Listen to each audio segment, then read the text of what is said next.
Hello दोस्तों, take गुरुजी channel पर आप सभी का हार्दिक स्वागत व अभिनंदन है। दोस्तों, टेक गुरुजी चैनल आपके उज्जवल भविष्य की कामना करते हैं।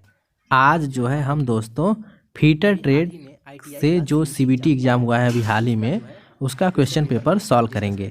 जिसमें अगर बात करें तो हमारे ट्रेड थियरी के 40 क्वेश्चन हैं और वही 20 क्वेश्चन हमारे WCS के हैं, जिसे वर्कशॉप कैलकुलेशन एंड साइंस कहते हैं, और 20 क्वेश्चन हमारे एम्प्लॉयबिलिटी स्किल के हैं।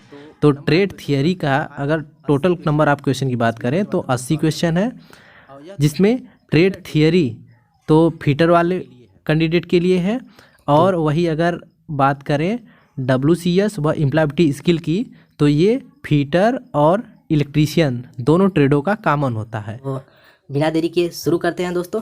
लेकिन आप जो है हमारे टेक गुरुजी चैनल पर नए हैं तो टेक गुरुजी चैनल को सब्सक्राइब कर लीजिएगा और बेल आइकन को प्रेस कर दीजिएगा, ताकि कोई भी गवर्नमेंट जॉब की अपडेट आए या फिर स्टडी मटेरियल की वीडियो प्रोवाइड करें तो उससे आप वंचित ना रहें और सबसे पहले आपके पास पहुँचे। तो चलिए शुरू करते हैं। तो दोस्तों, जैसा कि हमारा यहाँ पे देख सकते हैं, पहला क्वेश्चन है प्लास्टिक कचरा बीन के लिए कलर कोड क्या है। तो प्लास्टिक कचरा बीन के लिए कलर कोड पूछ रहा है। यह क्वेश्चन दोस्तों भारत स्किल से लिया गया है, और भारत स्किल का अगर आपको सोल्यूशन चाहिए फीटर ट्रेड का तो हमारे टेक गुरुजी चैनल के प्लेलिस्ट में चले जाइएगा। वहाँ से आप भारत स्किल का जो है PDF सॉल्व कराया गया है, वहाँ से आप उसको देख सकते हैं। तो वहाँ से देख लीजिएगा अगर वीडियो देखना होगा तो। और बाकी अभी फ़िलहाल हम क्वेश्चन को सॉल्व करते हैं। तो यहाँ से देखिए, प्लास्टिक कचरा बीन के लिए कलर कोड क्या है। तो प्लास्टिक के लिए हमने क्या बताया था, पीला होता है। अगर इसको याद करना है तो ट्रिक के माध्यम से ऐसे कर सकते हैं, P फॉर प्लास्टिक होता है और P फॉर पीला, यानी पीला प्लास्टिक के लिए होता है। और वही लाल की बात करें तो ये मेटल के लिए होता है। अगर धातु का टुकड़ा है उसको अगर डस्टबिन में डालना है तो उस डस्टबिन का कलर कोड क्या होगा, रेड कलर का होगा। और नीला जो है हमारा बेकार कागज़ अलगाव के लिए डिब्बे का कलर कोड क्या होता है, नीला होता है। और वही हरा की बात करें तो ग्रीन जो है, G for green, G for glass, यानी ग्लास के लिए ग्रीन का प्रयोग किया जाता है। नेक्स्ट चलते हैं आगे। सेकेंड क्वेश्चन है हमारा, आग लगने के 3 कारक क्या हैं। तो जैसा कि हमें पता है आग लगने के 3 कारक हैं, फ्यूल, हीट, ऑक्सीजन, यानी ईंधन, उष्मा और ऑक्सीजन। यह जब तीनों मिलते हैं तब हमारा क्या होता है, आग का निर्माण होता है। नेक्स्ट है, कार्यस्थल पर दुर्घटना से बचने का पहला कदम क्या है। तो कार्यस्थल पर दुर्घटना से बचने के लिए हमें जो है सुरक्षा सावधानियों का पालन करके हम दुर्घटना से बच सकते हैं। नेक्स्ट क्वेश्चन है, कुंजी मार्ग के कोनों पर पदार्थों को हटाने के लिए किस छेनी का प्रयोग किया जाता है। तो कुंजी मार्ग के कोनों पर पदार्थों को हटाने के लिए डायमंड छेनी का प्रयोग किया जाता है। और डायमंड छेनी की अगर कटिंग एज की चौड़ाई की बात करें तो यह 6 mm से 16 mm तक होता है। और वही अगर फ्लैट छेनी का प्रयोग बताएं तो फ्लैट छेनी का प्रयोग जो है कि फ्लैट सीट व सरिया को काटने के लिए किया जाता है तथा इससे चिपिंग भी की जाती है। और वही क्रॉस कट छेनी का बात करें तो इसे कैप चीजल के नाम से भी जानते हैं, और इसका प्रयोग जो है कीवे तथा आयताकार चौरस ग्रू बनाने के लिए किया जाता है।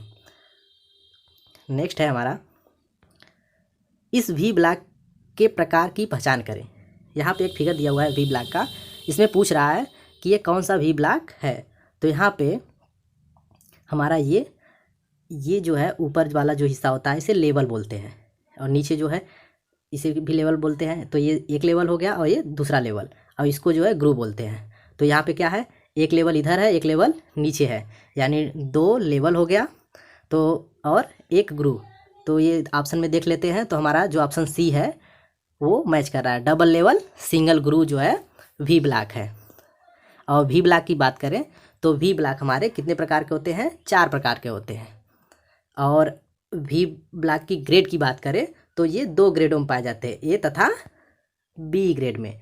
A ग्रेड की बात करें तो इसकी लेंथ जो होती है 100 mm होती है, और B की बात करें तो यह 300 mm लेंथ की पाई जाती है। A ग्रेड का जो है मटेरियल की बात करें तो ये हार्ड ग्रेड स्टील का बना होता है, और वही बी ग्रेड की बात करें तो ये कास्ट आयरन का बना होता है। के अगर वी ब्लॉक के वी ग्रुप का एंगल की बात करें तो यह 90 डिग्री का होता है। मैक्सिमम बार यह क्वेश्चन पूछाता है कि वी ब्लॉक के अंतर्विष्ट कोणों का योग होता है तो 90 डिग्री होता है। नेक्स्ट है, किस प्रकार के हथौड़े का उपयोग रिवेटिंग उद्देश्य के लिए किया जाता है? तो हमारा जो बॉल पिन हैमर है इसका उपयोग रिवेटिंग के लिए किया जाता है। वही अगर हम स्लेज हैमर की बात करें तो ये हमारा भारी कार्यों के लिए प्रयोग होता है और इसका वजन जो होता है 2 kg से 10 kg तक उपलब्ध होते हैं।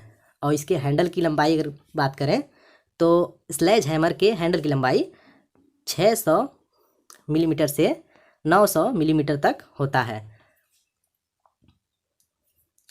और क्रॉस पिन हैमर की बात करें तो इसका प्रयोग नालियां बनाने के लिए किया जाता है सीट मेटल में। और स्ट्रेट पिन की बात करें तो इसका प्रयोग जो है सीट को फैलाने के लिए, समकोण पर फैलाने के लिए इसका प्रयोग किया जाता है। स्ट्रेट पिन हैमर का यह हैंडल के स्ट्रेट में होता है।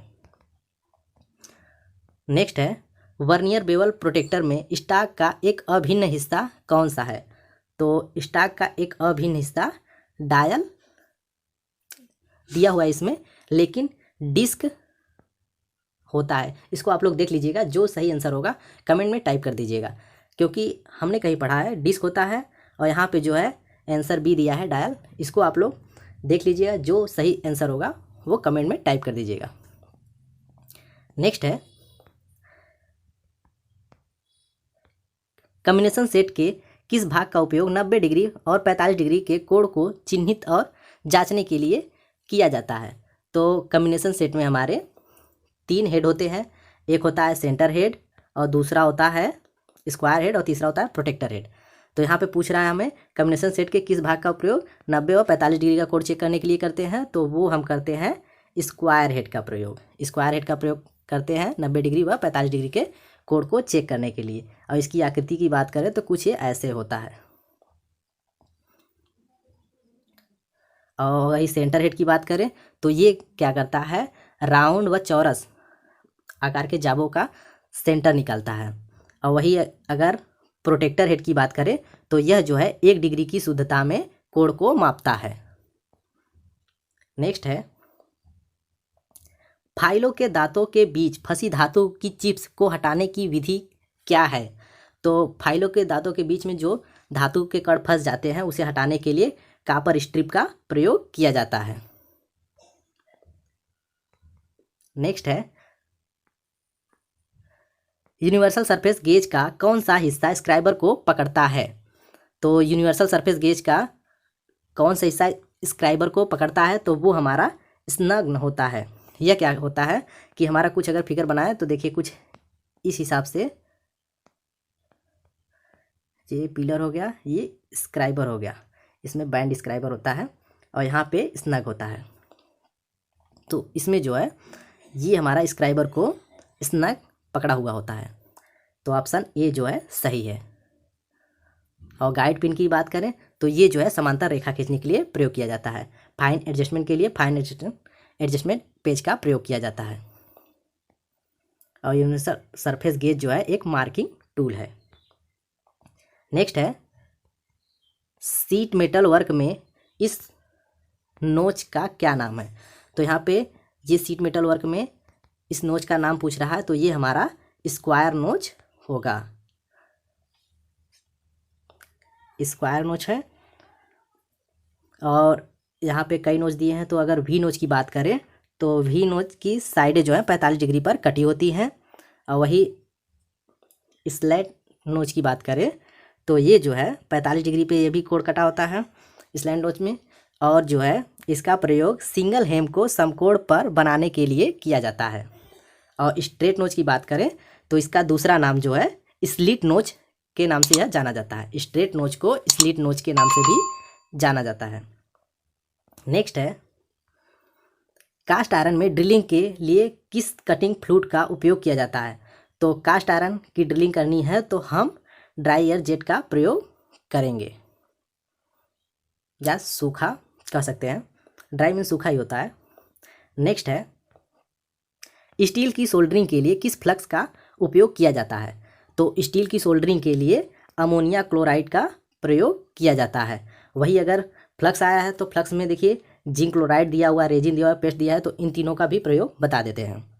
तो अमोनिया क्लोराइड का प्रयोग आपका स्टील की सोल्डरिंग के लिए हो गया, और जिंक क्लोराइड का प्रयोग जो है आपका टीन व पीतल की सोल्डरिंग के लिए जिंक क्लोराइड का प्रयोग किया जाता है। अभी हाल ही में यूपीआरबीएन का एग्जाम हुआ था, उसमें जो है पूछा था कि जिंक क्लोराइड का दूसरा नाम, तो इसका दूसरा नाम है किल्ड स्प्रिट के नाम से यह जाना जाता है। और रेजिन की बात करें तो रेजिन फ्लक्स का प्रयोग गन मेटल धातु को जोड़ने के लिए किया जाता है। और पेस्ट का प्रयोग अगर बात करें तो यह जो है इलेक्ट्रॉनिक व रेडियो के कामों में प्रयोग किया जाता है। यह जो है जिंक क्लोराइड और रेजिन तथा ग्लिसरीन का मिश्रण से बना होता है हमारा paste. Resin, zinc chloride plus glycerine के मिश्रण से हमारा पेस्ट तैयार होता है, और इसका प्रयोग रेडियो व इलेक्ट्रॉनिक कार्यों में किया जाता है। नेक्स्ट क्वेश्चन है, रिवेट के निर्माण के लिए उपयोग की जाने वाली सामग्री क्या है? तो रिवेट हमारा नर्म धातु का बनाया जाता है, तो रबड़ से तो बन नहीं सकता है, कृत्रिम नहीं, हार्डनेस स्टील ये भी नहीं होगा। हमारा रिवेट जो है माइल्ड स्टील से बनता है। नेक्स्ट है, इस सीट मेटल ऑपरेशन का नाम बताइए। तो यहाँ पे सीट मेटल का कुछ ऑपरेशन किया गया, इसका नाम पूछ रहा है। तो ये हमारा ग्रूवर टूल है, इसके द्वारा यहाँ पे ग्रूविंग की जा रही है। तो ऑप्शन ए जो है सही है, ग्रूविंग की जा रही है ग्रूवर टूल के द्वारा।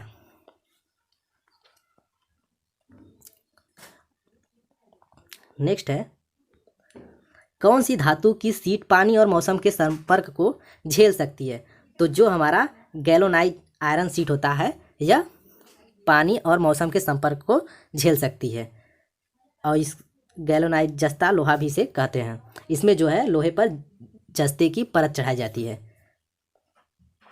जिसे गैल्वेनाइज्ड आयरन कहते हैं। नेक्स्ट है,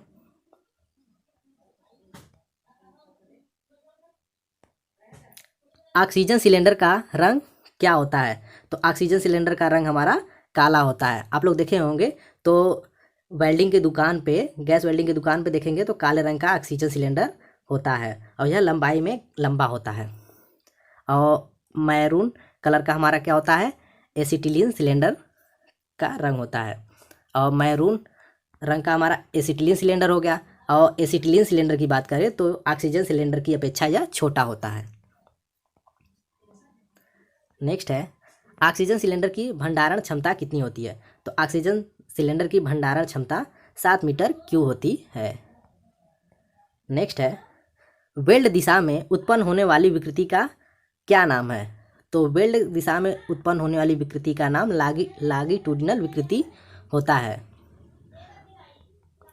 नेक्स्ट है, रेगुलेटर को जोड़ने से पहले सिलेंडर वाल्व सॉकेट को कौन सी प्रक्रिया ब्लो आउट कर देती है?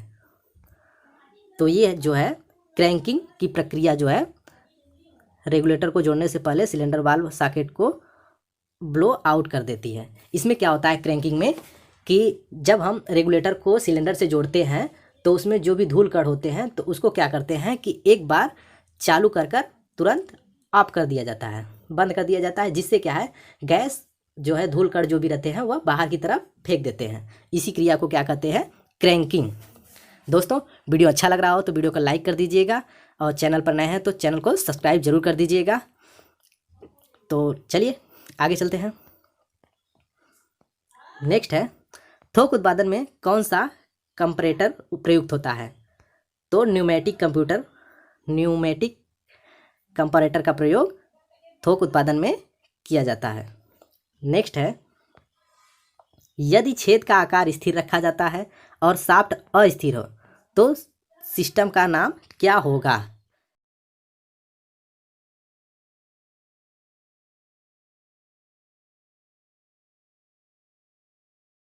वेरिएट यह कह रहा है कि यदि छेद का आकार हमारा स्थिर है और शाफ्ट जो है अस्थिर है, तो उस सिस्टम का नाम पूछ रहा है। तो यहाँ पे शाफ्ट बेसिस सिस्टम दिया हुआ है, लेकिन ये जो है आई थिंक गलत है। यहाँ पे हमारा होल बेसिक सिस्टम होगा।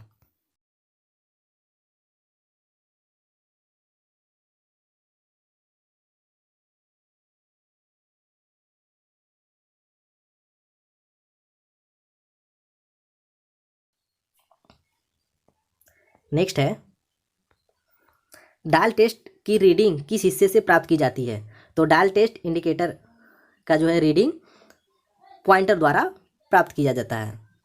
नेक्स्ट है, उपलब्ध BIS प्रणाली में आधारभूत की संख्या होती है? तो हमारे आधारभूतों की संख्या 25 होती है।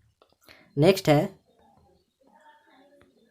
स्क्रैपिंग के समय आप उभरे हुए स्थान को कैसे पहचानेंगे? तो स्क्रैपिंग करते हुए समय पर्शियन ब्लू लगाया जाता है। जैसे अगर मान लीजिए कोई हमारा प्लेट है, इस पर जो है कुछ उभार है, इस पर हमको स्क्रैपिंग करना है, तो क्या किया जाता है कि इस पर पर्शियन ब्लू लगाया जाता है और फिर दूसरे पार्ट को इस पर रगड़ा जाता है। जहाँ जहाँ पर्शियन ब्लू हट जाता है, साफ हो जाता है, यानी वहाँ पर अभी उभार है, तो उस जगह को स्क्रैप कर लिया जाता है।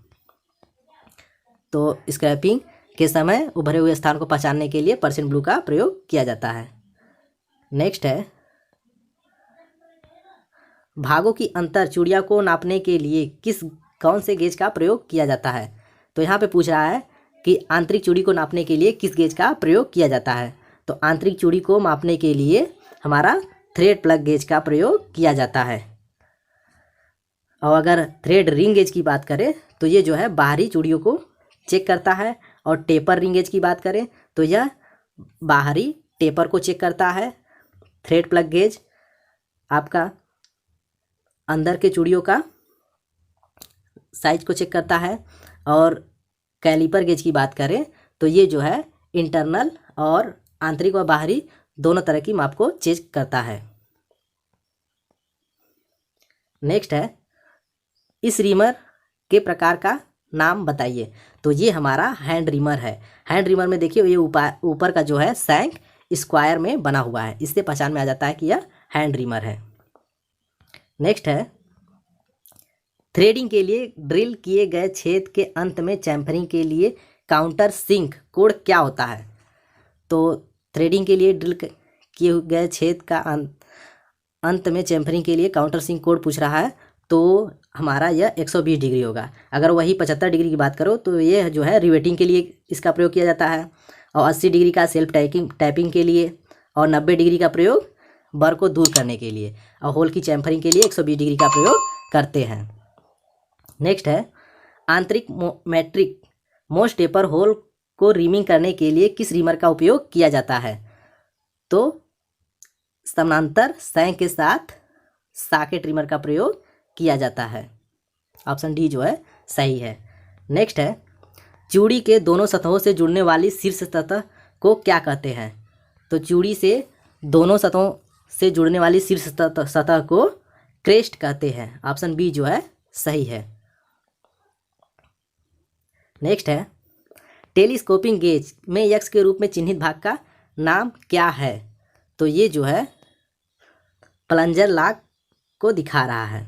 और टेलीस्कोपिंग गेज की अगर बात करें तो ये जो है 5 सेटों में पाया जाता है, और यह 12.7 mm से 152.4 mm तक के साइज को माप सकता है। नेक्स्ट है,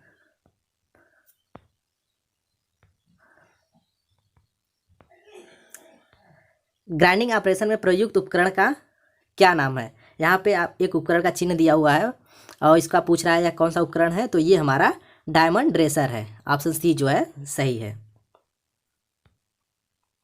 नेक्स्ट है, यक्स से चिन्हित भाग का नाम बताइए? तो यहाँ पे लेथ मशीन का चिन्ह दिया हुआ है, फिगर दिया हुआ है, उसमें पूछ रहा है कि यक्स से चिन्हित भाग का नाम, तो ये हमारा फीड शाफ्ट को दर्शा रहा है। और यहाँ पे लीड स्क्रू हो गया, ये इसका एप्रन हो गया, ये सब है, तो ये हमारा किसको दर्शा रहा है? फीड शाफ्ट को, यानी ऑप्शन सी जो है सही है। नेक्स्ट है, स्क्रू जैग में किस प्रकार के थ्रेड का उपयोग किया जाता है? स्क्रू जैग दोस्तों ये जो होता है भारी भार को उठाने के लिए इसका प्रयोग किया जाता है। आप लोग देखे होंगे जब गाड़ी पंचर हो जाती है तो उसमें स्क्रू जैग के माध्यम से जो है गाड़ी को उठाया जाता है और उसका व्हील निकाला जाता है। तो स्क्रू जैग में जो है थ्रेड पूछ रहा है कौन सी थ्रेड होती है, तो वो हमारी होती है स्क्वायर थ्रेड। और इसकी अगर एंगल की बात करें तो एंगल इसका 90 डिग्री होता है। और वही भी थ्रेड की बात करें तो ये हमारा 60 डिग्री होता है इसका एंगल। एक में थ्रेड की बात करें तो इसका एंगल 29 डिग्री होता है। और नकल थ्रेड की बात करें तो ये जो है 0 डिग्री का होता है। और अगर इनके उपयोग की बात करें तो भी थ्रेड हमारा जो है साधारण कार्यों के लिए प्रयोग किया जाता है। एक में थ्रेड हमारा लेथ मशीन का जो लीड स्क्रू होता है उसमें एक में थ्रेड कटा होता है। और वही नकल थ्रेड की बात करें तो इसका प्रयोग बोतलों व जो ढलाई हुई पार्टों पर ये थ्रेड होती है। जो आप देखेंगे आसपास जो ढलाई हुई सीसी बोतल होती हैं उनके ऊपर जो थ्रेड कटी होती है वो नकल थ्रेड होती है।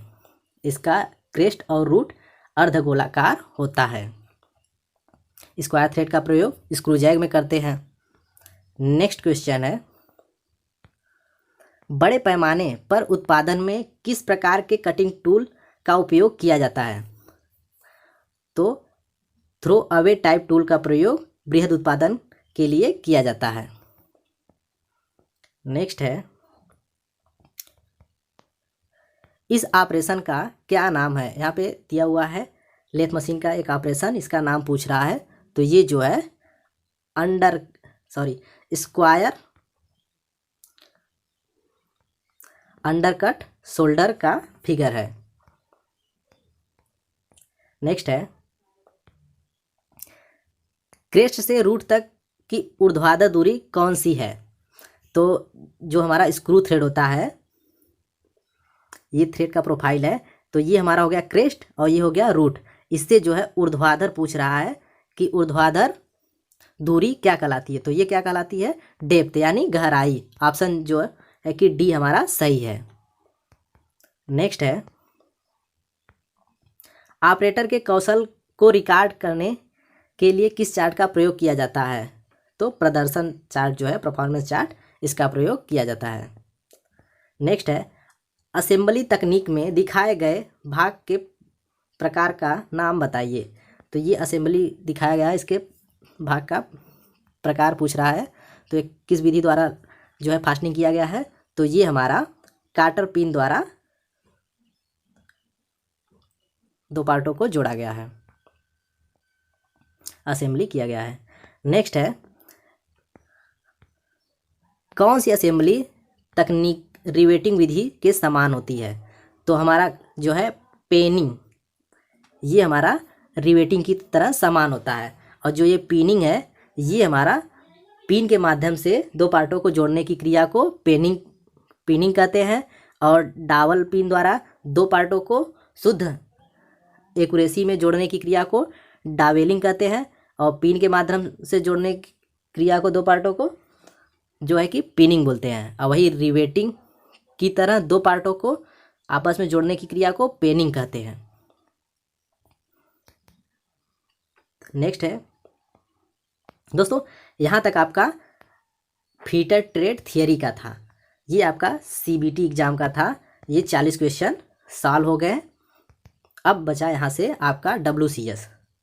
तो दोस्तों वीडियो काफ़ी लंबा हो रहा है, तो WCS में हम क्वेश्चन को सॉल्व नहीं कराएंगे, आपको लगभग जितना है बता दे रहे हैं।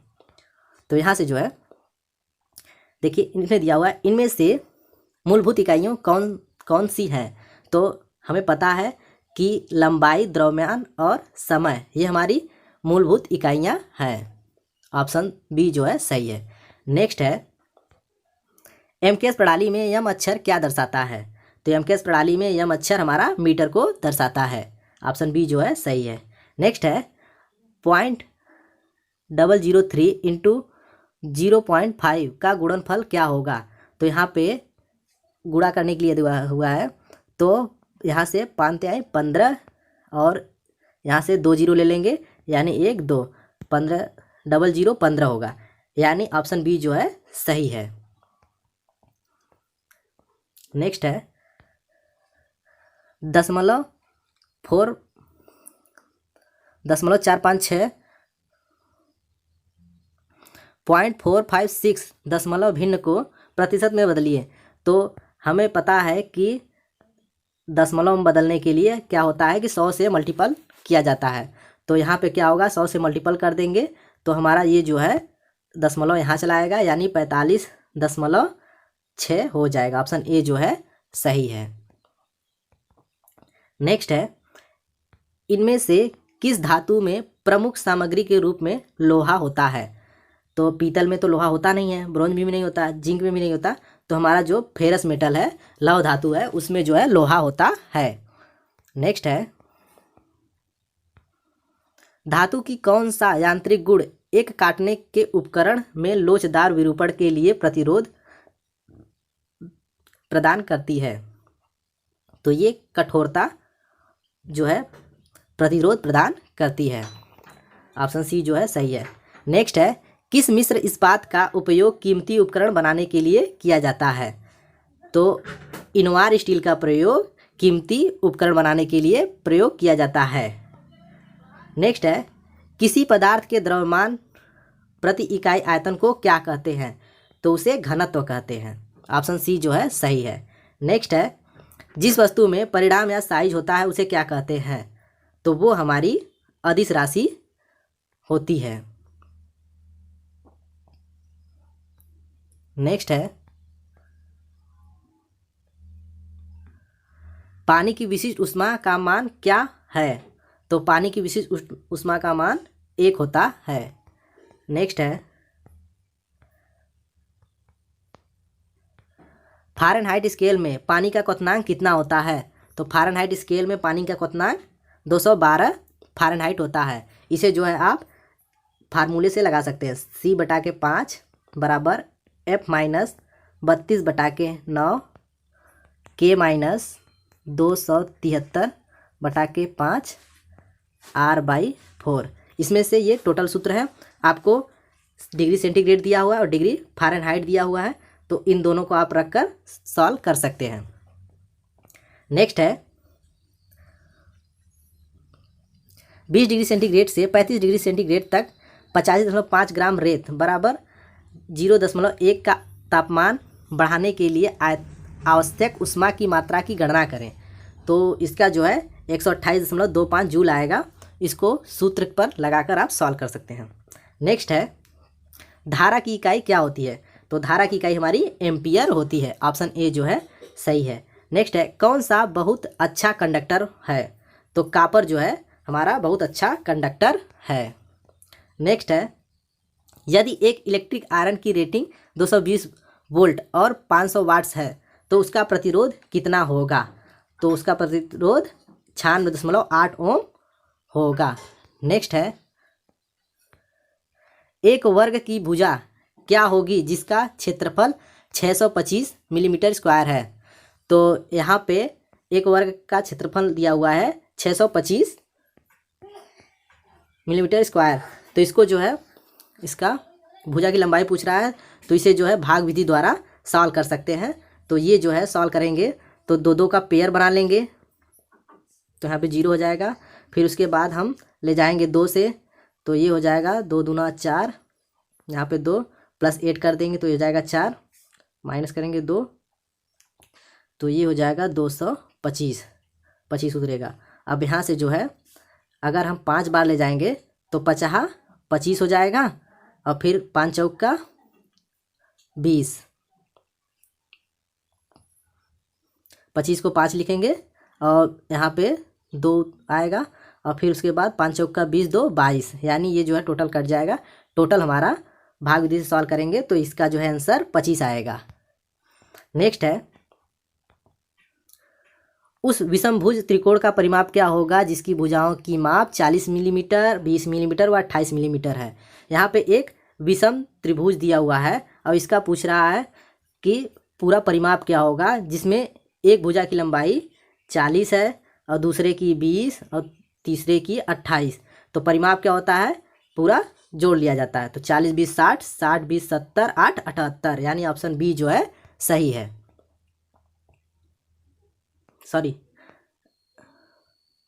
40 20 60 60 20 70 80 8 88। ऑप्शन सी जो है इसका सही होगा। नेक्स्ट है लीवर के फिक्स एवं सपोर्टिंग पॉइंट का नाम बताइए। तो लीवर जो होता है वह फिक्स होता है, तो उसका नाम पूछ रहा है, तो उसे क्या कहते हैं? फलक्रम कहते हैं। नेक्स्ट है फर्स्ट आर्डर लीवर के लिए कौन सा उदाहरण है? तो फर्स्ट आर्डर लीवर के लिए सीजर्स का एक पेयर उदाहरण है। नेक्स्ट है थीटा का मान क्या होगा यदि साइन थीटा बराबर √3/2 है? तो जैसा कि पता होगा आपको, साइन 0 अंश का मान 0 होता है, और साइन 30 अंश का मान 1/2, और साइन 45 अंश का मान 1/√2, और वही अगर साइन 60 अंश की बात करें तो रूट में 3/2, तो यानी ये थीटा का मान 60 डिग्री होगा। ऑप्शन सी जो है सही है। नेक्स्ट है साक्षात्कार काल प्राप्त करने के बाद अगला कदम क्या हो है? दोस्तों यहाँ से आपका एम्प्लॉयबिलिटी स्किल चालू हो गया। ये जो है 40 से 60 तक आपके WCS के क्वेश्चन थे। अब जो है 61 से 80 तक आपके एम्प्लॉयबिलिटी स्किल के क्वेश्चन हैं।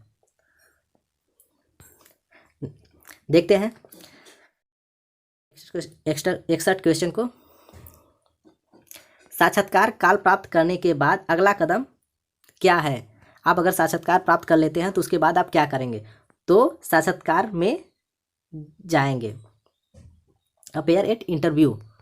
नेक्स्ट है कौन सा स्वर नहीं है?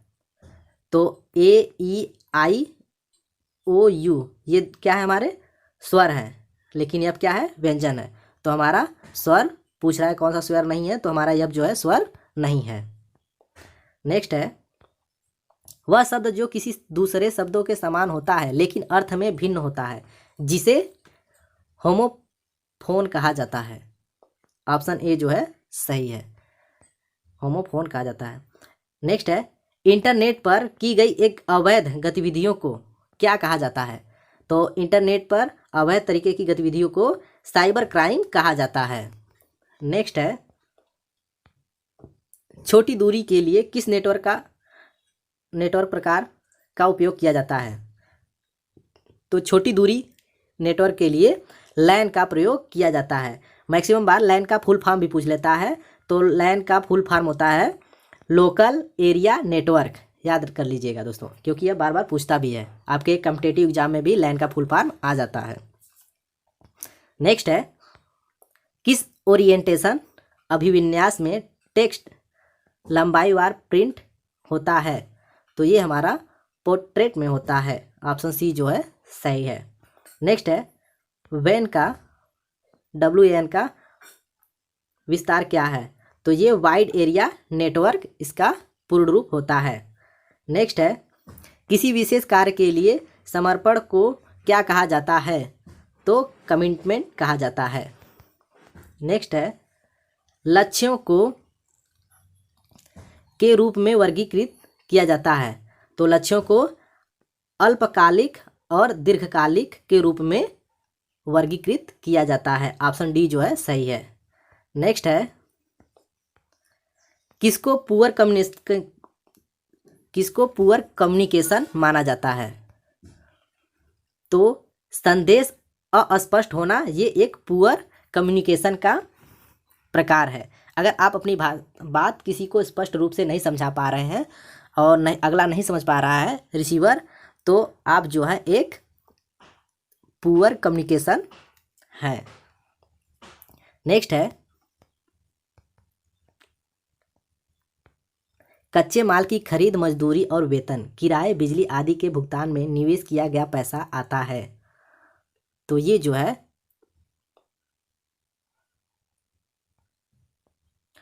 कार्यशील पूंजी के अंतर्गत आता है। नेक्स्ट है विदेशी बाजारों तक पहुंच प्राप्त करने और संगठनों के हित की जल्दी बढ़ावा देने के लिए किस दृष्टिकोण का उपयोग किया जाता है? तो संयुक्त उद्यम का उपयोग किया जाता है। ऑप्शन सी जो है सही है। नेक्स्ट आपसे पूछा हुआ है एटीएम का विस्तार बताइए। एटीएम का फुल फॉर्म, तो एटीएम का फुल फॉर्म होता है automatic teller machine. Option B जो है सही है, ऑटोमेटिक टेलर मशीन। नेक्स्ट है केवाईसी मानदंडों को पूरा करने के लिए इनमें से कौन सा दस्तावेज स्वीकार नहीं किया जाएगा। तो वोटर कार्ड केवाईसी के लिए स्वीकार किया जाता है, राशन कार्ड भी स्वीकार किया जाता है, आवासीय प्रमाण पत्र ये भी स्वीकार किया जाता है, आय प्रमाण पत्र ये जो है आपके केवाईसी के लिए दस्तावेज जो है स्वीकार नहीं किया जाता। नेक्स्ट है किस डेसिबल पर ध्वनि खतरनाक ध्वनि प्रदूषण बन जाती है। तो ये जो है 80 से ऊपर 80 डेसिबल से ऊपर की ध्वनि जो है खतरनाक ध्वनि प्रदूषण बन जाती है। नेक्स्ट है कंपन और विकिरण के अंतर्गत आता है शारीरिक जोखिम। नेक्स्ट है फैक्ट्री एक्ट के तहत साप्ताहिक रूप से काम करने वाले कर्मचारी से अधिक नहीं होनी चाहिए। तो 48 घंटे से अधिक नहीं होनी चाहिए। ऑप्शन सी जो है सही है। नेक्स्ट है निम्नलिखित में से कौन एक वायु प्रदूषक है। तो कार्बन मोनोऑक्साइड जो है वायु प्रदूषक है। नेक्स्ट है लोकप्रिय गुणवत्ता उपकरणों की कुल संख्या है। तो ये 7 होती है। नेक्स्ट है कौन सा फार्मूला सही है। तो ये हमारा Q बराबर P/Q सही है। तो दोस्तों आज जो है हमने फीटर ट्रेड का CBT का एग्ज़ाम जो हुआ था उसको हमने पूरा सॉल्व कर दिया। और दोस्तों वीडियो अच्छा लगा हो तो वीडियो को लाइक कर दीजिएगा, और चैनल पर नए हैं तो चैनल को सब्सक्राइब जरूर कर दीजिएगा, और बेल आइकन को प्रेस कर दीजिएगा। अपने दोस्तों के साथ इसे शेयर जरूर कर दीजिएगा। मिलते हैं दोस्तों अगली वीडियो में, तब तक के लिए धन्यवाद।